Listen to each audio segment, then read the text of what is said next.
Hi, y'all.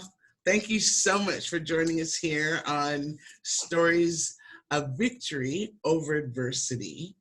Again, this week I'm here with my brother Hugh Garfield Cato, and we're sharing little tidbits about what it's like to parent our parents. But today, we're going to keep this really short and succinct because I wanted to just address some of the questions that have been coming in. And our goal is to actually do this particular episode in 10, 15 minutes max. Our reward at the end of the episode is a bit of a story that will tie everything together and give y'all a really nice tip. So if you want that tip and you want to know what it is, stick around to the end of this episode.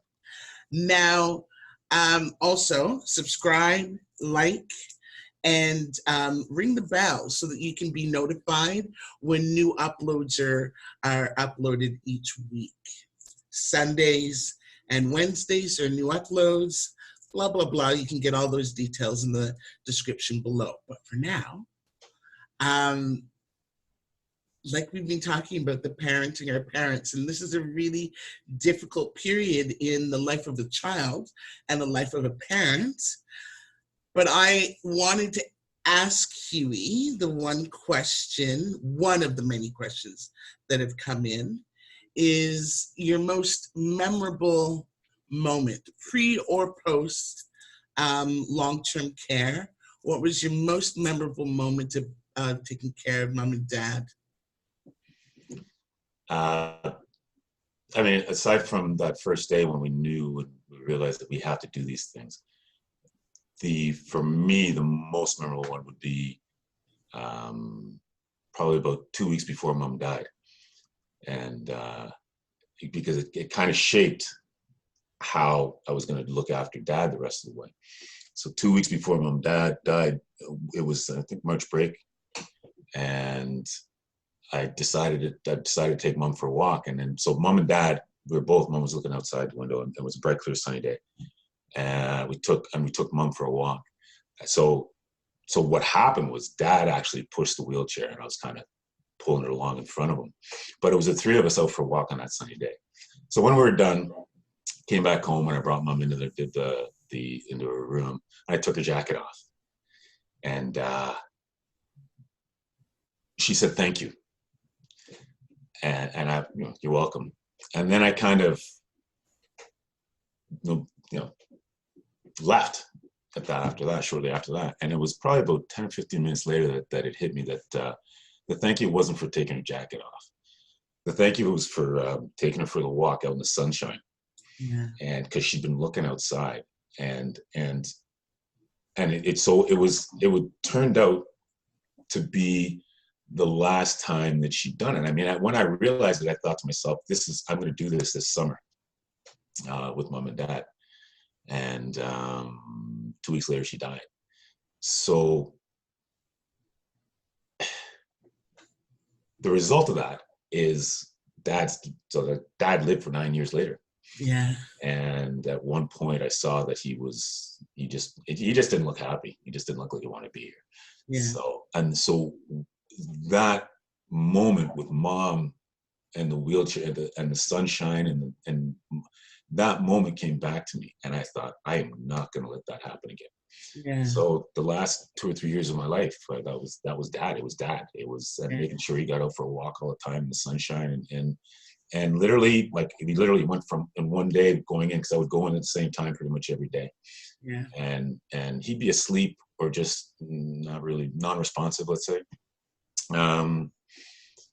And then the next day I took him out in the sunshine, and within about 2 or 3 days, I think I did it daily the first week.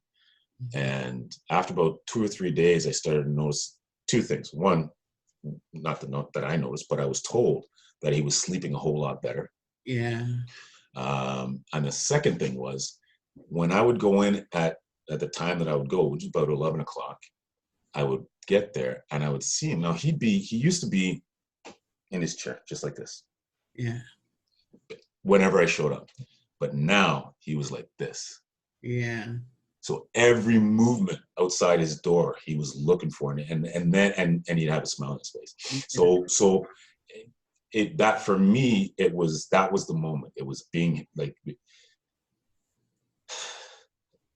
I missed the opportunity with mom, and I didn't want it to happen with dad. I almost missed it, and it was just walking in and seeing him, just knowing that at that point, like it just seemed like he didn't have the will to live. And it's not like we have a choice.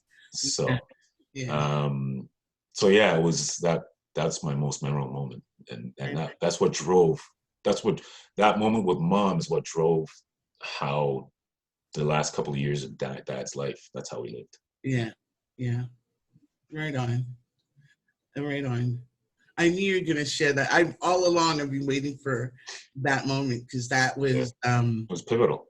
It was pivotal. It was pivotal for you. It was pivotal for mom, and pivotal for dad, for all of us, really. And it truly, to be honest with you, at that moment, for me, it kind of woke me to the idea that no matter what anybody says, we can talk all day about our parents and suffering from dementia, and because we did, Yeah. about can't wait for that day when mom's just staring out the window and then we know she's content. Yeah. And in that moment, it said to me that that's not the case. Yeah. She's not content. She wasn't content. She feels everything there's something going on inside her. The issue is that she can't communicate it. Yeah. So for anybody suffering from dementia, when we sit down and we talk about, like, let's wait till they get to that point. No, man, do for them anyway, because it's happening. It's happening for them inside. They just can't let you know. Yeah. Yeah. That's my belief. I may be wrong. Yeah. But that's my belief. Yeah. So. And so that moment really did shape everything thereafter. Everything. And frame, our thinking of how to care for. And even me as a therapist thereafter, when I sit with clients, it's that acknowledgement, allowing the sunshine to touch people wherever they happen to be. So finding that sunshine for whomever and enabling them to experience it and radiate in it, so that, because rain falls in everybody at all manner of moments, but we all need that light. And so that moment with mom really, well, it changed me in your telling me. And hopefully it'll help many others. Now, the second question was, how did this change you? If you could speak to something that has changed as a result of caring for your parents, what would that something be?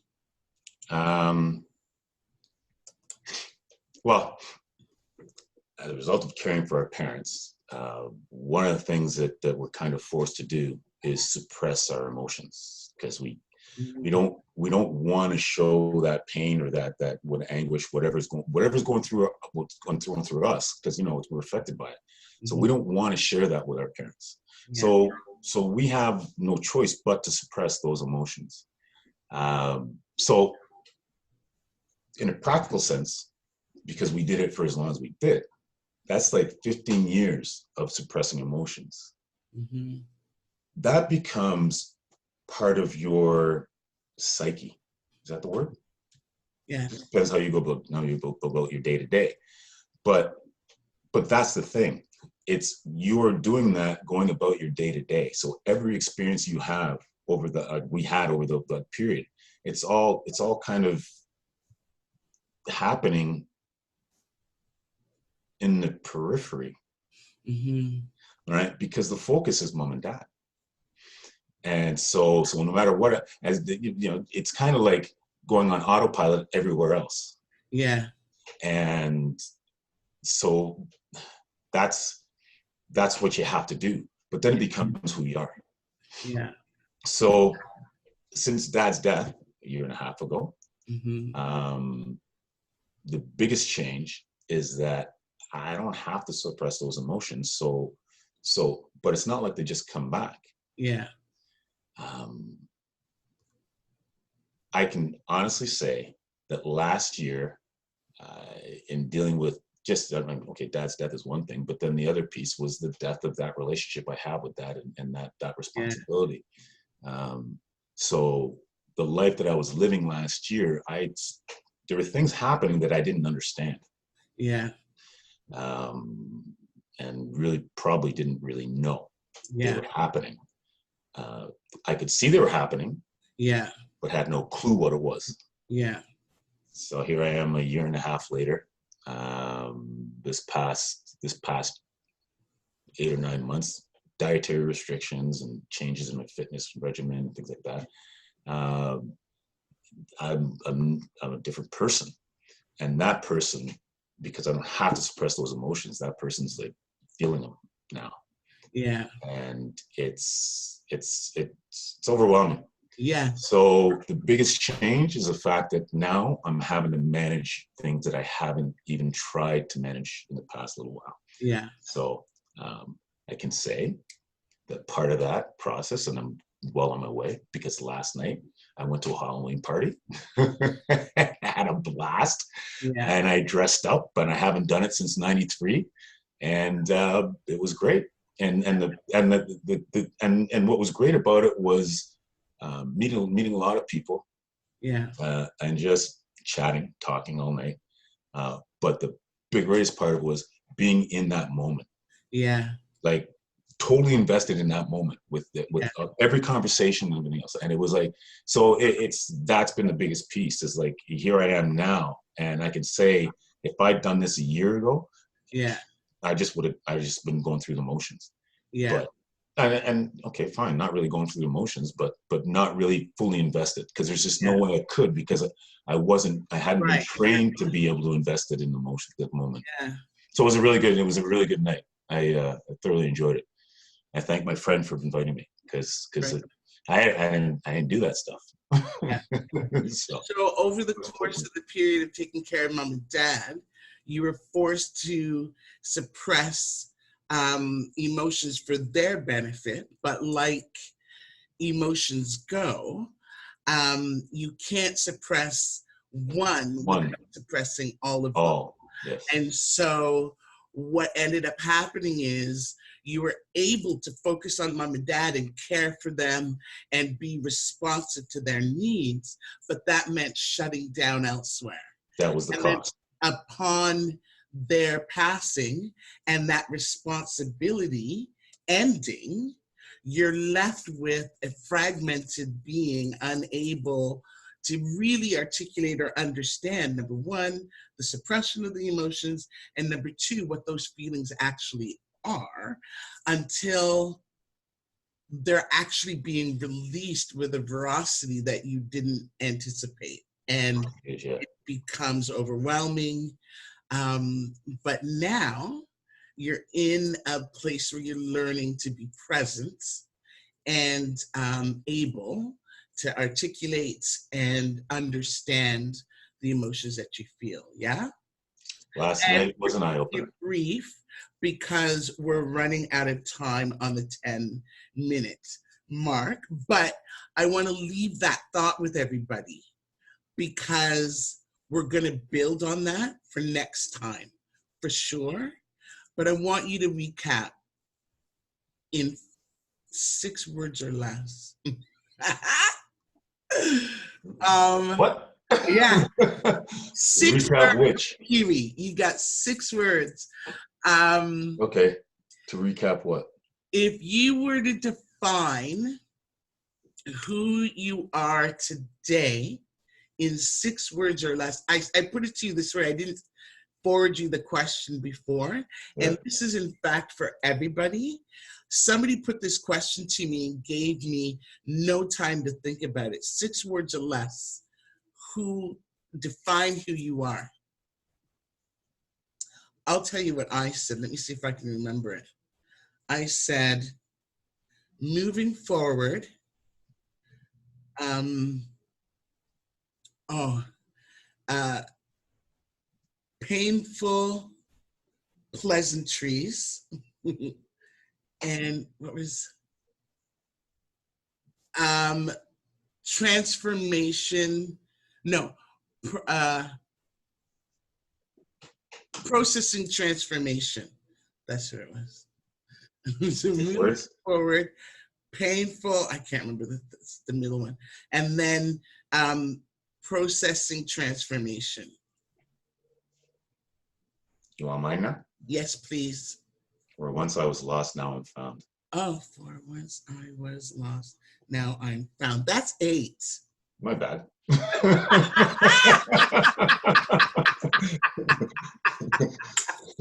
Well done, Hugh. There you go. Now I'm woke, whatever. I don't know. Yeah. But it's a different place. It's a different place, I'll tell you. Once lost, now I am found. Yeah. See, I know. It's like there was some words that I didn't need in there. Exactly. Where is one of them? So that's our little tidbit for today. The tip for you is to define your life, your present state in 6 words or less, and leave it in the comments below. And we're going to actually build on that for next time that we meet, which will be next Sunday at 6 p.m. So be sure to tune back in. Be sure to hit the subscribe button. Be sure to ring the bell. And be sure to remember that though this is difficult, the journeying with caring for somebody that you do love, though it's difficult and though the way sometimes is not so clear, know that there are resources for you, that you do not have to do this alone, and that if you reach out, help will come to you. Thanks a lot. Thank you so much for spending this time with us. And we'll talk to you again soon. Thanks, Hughie. You bet. Next week. Bye now, y'all.